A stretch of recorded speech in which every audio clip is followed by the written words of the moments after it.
Hi and welcome to Hickory Art Co. For today's project, we will be turning an ordinary pizza box into a lovely junk journal. I will be taking you through step by step on how to do this. You of course do not need to leave it with the pizza on the front, although this would make a cute recipe journal or perhaps journaling for a trip to Italy, but you can cover it with any kind of fabric or paper that you want. My suggestion is that you would watch the video through to the end to see the entire process, then gather your supplies and go back and give it a go. I will be providing timestamps so that when you do return, you will be able to find the section that you need. This will probably be broken down into 2, possibly 3 videos, just in an effort not to post an hour-long video. The first one will take you through cutting apart the pizza box and assembling it with the glue and tape. And the second will start with adhering the decorative papers on the inside and the out. So I will put a list of supplies up next. Just pause the video and take a look or take a screenshot of that. And this one is such a fun project. Let's go ahead and get started. This will work with the sturdy pizza boxes, not the, sometimes you get pizza in like more of a white flimsy box. This is a very sturdy cardboard. It measures, this one you could do it with any size you wanted and you can cut it down to as small as you need it. But this one, edge to edge, is about 10 3/4 and not counting these flappy bits that are sticking out there. A little hair over 10 3/4 on that side. So it's basically a perfect square. So we're going to start by opening it up and turning it sideways. And I had already taken a pencil and wrote inside bottom, and over here I wrote inside top, just so I'm not getting things mixed up as we're taking it apart. So the first thing that we're going to do to disassemble it is pull this front piece off, and then this frees up the sides. So then we're going to end up with a piece that looks like this, which, as you can see, this fits right down in here. This is from the first one that I took apart. So when you're looking at this, we're going to end up cutting these edges off, but preserving this edge over here that has these indentations. We want this flap. These 3 sides of the flaps are going to go. So I'm going to cut those off and then I will be right back with you. I'm just going to do it with the scissors. You could also use a ruler and a box knife or a craft knife. You can also write the word keep on this part that we want, the flap that we want to keep, just so you're sure that you don't go ahead and cut it off. Okay, so far I cut those 3 sides off. You can see that this side is uneven as well, but we're going to trim this and make it nice and straight and get rid of those pieces eventually. Okay, so we're left with this down here. And as you can see from the piece that I had already cut from my first one, we're going to separate this here. Again, you can do it with your craft knife or your scissors. So now we're left with the top of the box, which I had written inside top in there, so we know what's going on. 2 of the 3 of these flaps are going to come off. The other one is going to go with your spine. So we're going to look, if your pizza box has writing on and you think that you want to keep this as the cover for maybe a recipe book, or just because it looks kind of cute when you do something, maybe if you've taken a trip to Italy, whatever the case. If not, it of course can be covered up, but we're going to work as though this is going to be the front cover facing up. So we want to save this flap right here because that's going to be our spine. So we're going to write keep on that one, which means these 2 need to go. And we're not going to worry about this for right now because the whole box is going to get cut down smaller. So the flap on the right and the flap at the bottom need to go. And this one that's going to act as helping with building our spine is going to stay. So I'm going to go ahead and get those cut off. Again, they don't have to be exactly straight because we're going to do some trimming then to get it down to a nice size and to get these extra little perforations off here. All right, so go ahead and cut the one to the right and the one to the bottom. This one we wrote keep on. We can even turn it inside here and write keep on this again, so we're sure when we're cutting. I find it easier, rather than cutting on this type of an angle, to flip it over and kind of cut in the valley. Makes it a little bit easier whether you're using your scissors or your knife. All right, so what you're left with should look like this, with the spine here. We've got the word pizza or the front of our cover here with the spine still attached off to the left. So then these little tabs can be cut off as well, but the first thing you want to do is decide how big you want your junk journal to be. So as far as where to cut it, how big or how small you make it is up to you. The process is going to be the same then the rest of the way once you get it cut down to the size that you would like to keep. The only thing I want to mention are these, at least my box has these perforations where I guess is to like poke and let the steam out of the box. I'm not poking those through. I will end up taping those off if they stay there. These two, of course, will stay there. But I think I'm going to cut mine down pretty far here. You need to think about what kind of pages are going in it. If you're using some 12 by 12s, folded in half, they're going to be like that. Of course, you don't have to make them exactly in half. If you're using 8.5 by 11 folded, they're going to come out about to here. So I don't really want that much cover hanging out over. So just kind of keep that in mind based on the size papers that you are using. So then regarding these, if I make my box, if I make the journal, maybe I might go like 7.5, then I'm not going to have to worry about these. They're going to be cut off. But if you want your journal bigger, just do not cut right through there. Either come on this side of it or come on this side of it. Okay? If you're cutting them off, no worries. If you're going in around here somewhere, make it to the left or to the right, not directly through. And then you will need to decide how big you want your box going this way. No, sorry, I keep saying box. You want your journal cover to be, and again, it depends if you want to leave some of this pizza on here as part of your cover or if you're completely covering it. But again, you need to watch where these perforations are. So if I stay to the top of those, say I go, that one ends here. Maybe I want to cut right to just to the top of the letter P there in pizza. If I go down below this one, that's making my journal about 9 inches. Make sure that you are not cutting this off, okay? We're going to cut it down because my mark is going to come over this way and this mark is going to come over this way. So I'm going to be cutting that down, but do not cut it off. I got the top and the bottom cut. Now I'm going to go ahead and measure and do this width this way. And again, you do whatever size you would like. Just wanted to jump on and give you a little tip. If you are worried about getting it straight with just the ruler and the knife, I put it in my trimmer here, and I put the fold of the spine, not the flappy part, but the fold at 7.5.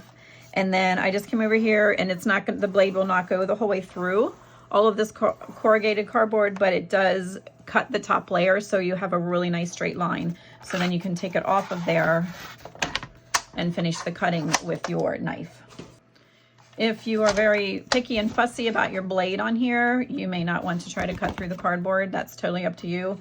I taught kindergarten for many, many years, and I have 3 or 4 of these, so I'm not too worried about having the blade cut through the cardboard. And also, if you'd have one of the guillotine cutters, that would work probably pretty well for this as well. So there I have my cover cut for the front of the journal, keeping the flappy spine.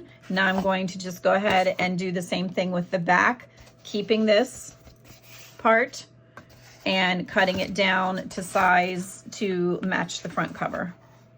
So just go ahead and follow your same measurements and get that cut down to match the front cover. Just don't forget to work from the spine when you're doing your measuring. You want to measure this area and then apply it to this area, not the whole way back here. And don't worry about those for right now. Just let them go. And go ahead and cut the bottom down to match the top. Let's check back in here as to what we have before we move on. I have a front cover and I have a back cover. And I went with the measurements of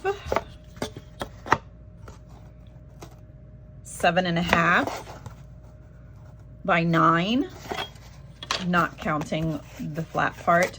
You can make yours whatever size you want. And then of course my back cover measures the same size. The next thing that we're going to do is cover them up just so we don't accidentally poke them through. Hi, Clementine. So even if you're going to be covering this, I still wouldn't like this loose piece of cardboard in there. So we are going to take some tape and cover that up. I'm using some Tyvek tape, which we will use later in the project as well. This is found at like the hardware stores. It is kind of pricey. If you don't have this, you can use duct tape or packaging tape. If you know someone that's in construction, you can ask if they maybe have a roll of this laying around. But I'm just gonna, not measuring or anything, just cutting a piece and putting it over that. It's going to get covered up.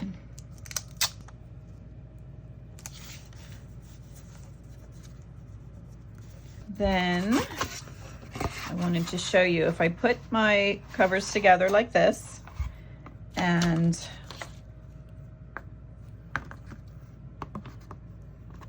my hands are not working today. Okay, so I wanted to show you, if we leave it like this, it pops back open, which we don't want in the junk journal. So what's making that happen is the these pieces are hitting this part of the cover. Those pieces that we left hang on there are hitting that part of the cover, and it's causing it to pop back open. So we are going to trim this off, just even with the slots that are already there.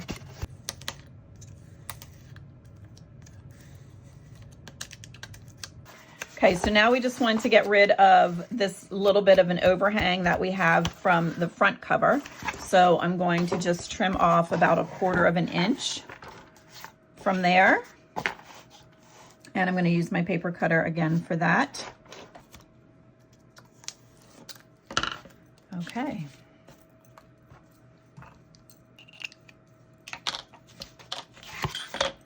So just to go over that little bit again, we cut off the perforation tabs that were hanging here, and then we took about 1/8 to 1/4 inch off of this part of our spine as well. And then when we put this together,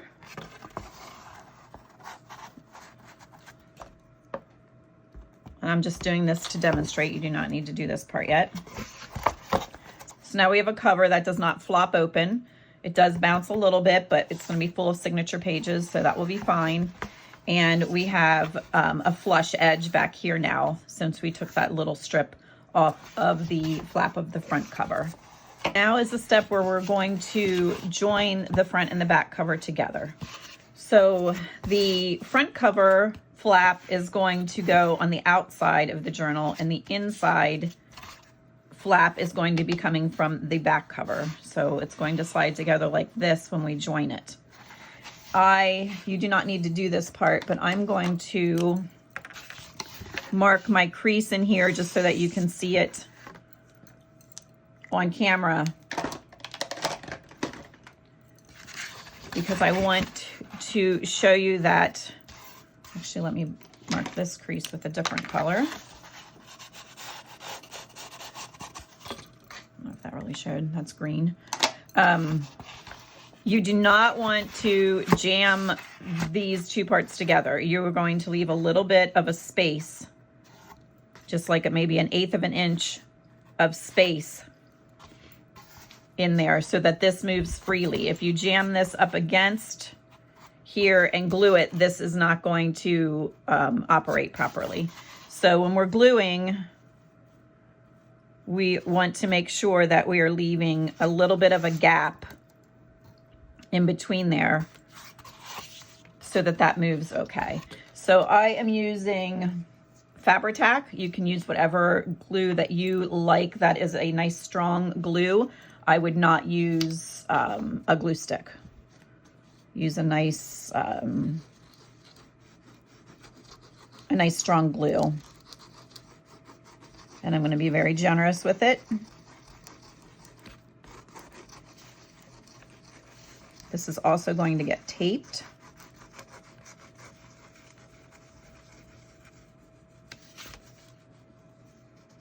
Get nice along the edges as well.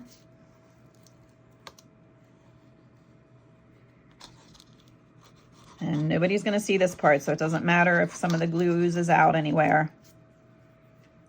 All right, so I'm going to put this on here.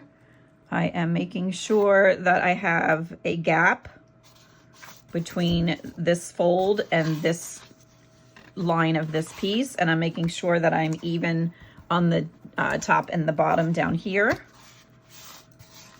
Got plenty of room for that to move. And then I'm going to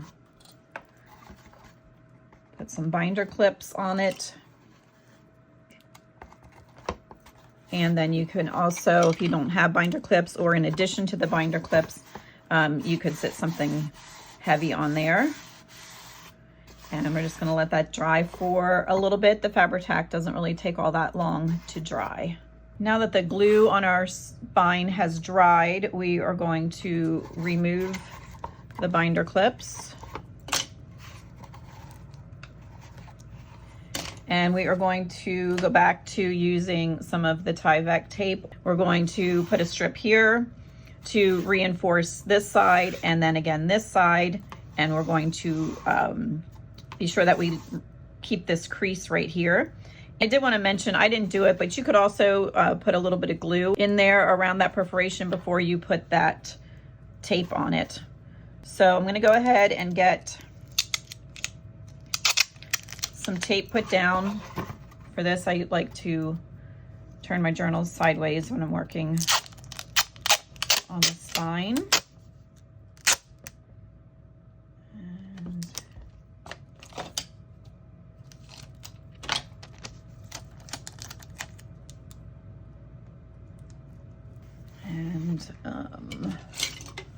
Got my scraper.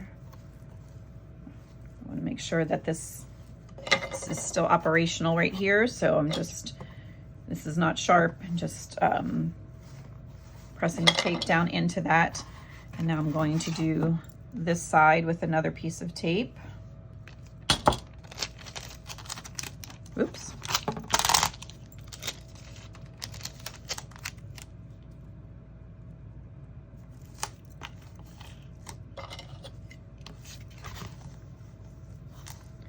Same thing, just making sure that tape is adhered down in there, pressing all this down. Goodness, it's sticking to everything. And then I'm just gonna trim this back a little bit.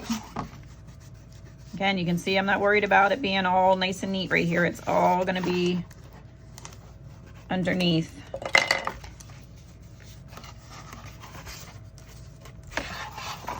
Okay, so now we're going to flip and do the same thing on this side. When you're working on the outside of the spine, I am going to be a little careful as to how far this way it goes. If you are covering this entire thing, no worries. If you are planning on keeping that word pizza there, then I'm not going to bring my tape much past this point. And then I will put a decorative piece here, yeah, but it's just not going to be so big as to cover up the word pizza. So I don't want my Tyvek tape going out there either. So this one we're just gonna be a little more careful where we place that. Okay, so I'm not going to go past the red on there, but I am over where this crease is. So again, I'm gonna just do the same thing. And then get another piece. Oh, I cut that one pretty short. I'll have to patch it.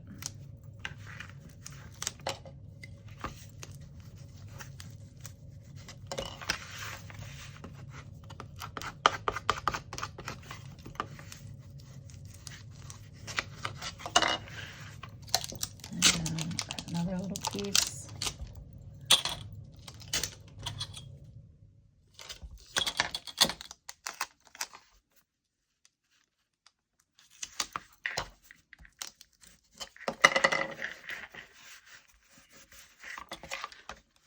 Okay.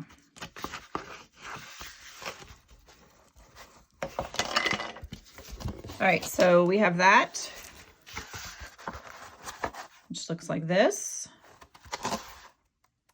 That, and then the inside. So now I'm going to take a piece and wrap it around the ends.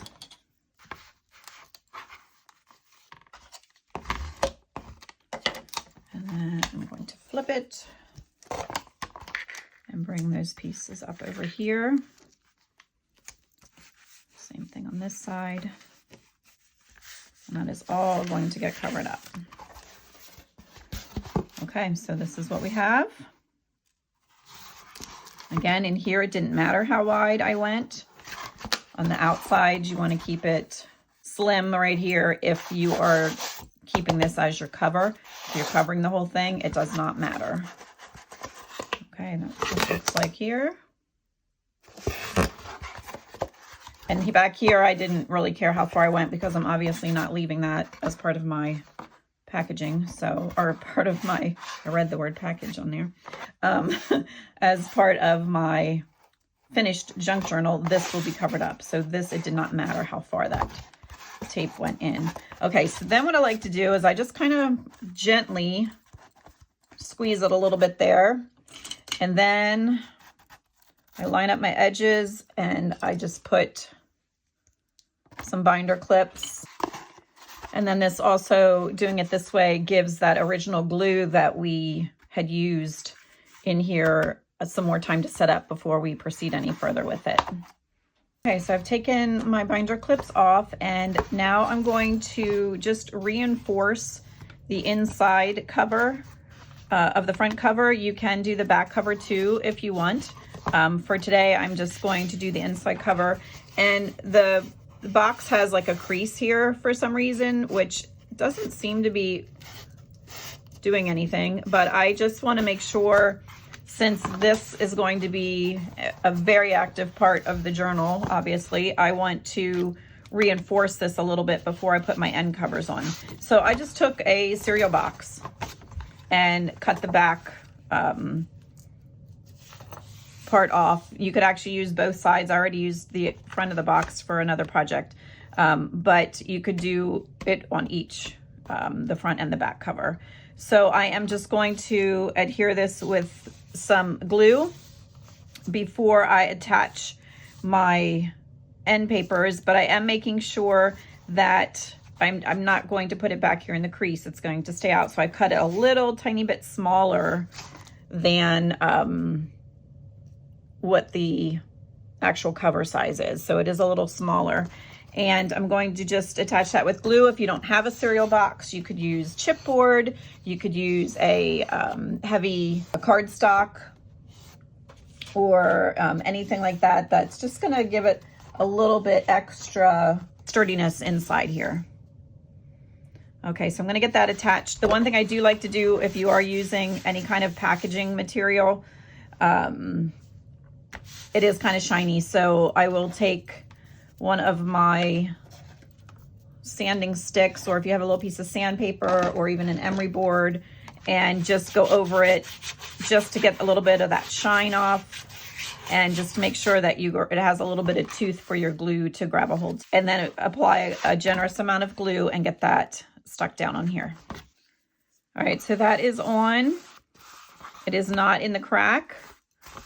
And then I'm just reinforcing it a little bit with some binding clips just till the glue takes hold. You do not have to do this part. This is optional. You can determine whether or not you feel that your the box that you're using is sturdy enough. Then you could probably skip this step, but that is up to you. And again, it's going to be covered with end papers, so you're not going to see this. So even if you have, like I have a piece of cardstock that's ugly, you could still use it here because that's going to get covered up with some end papers.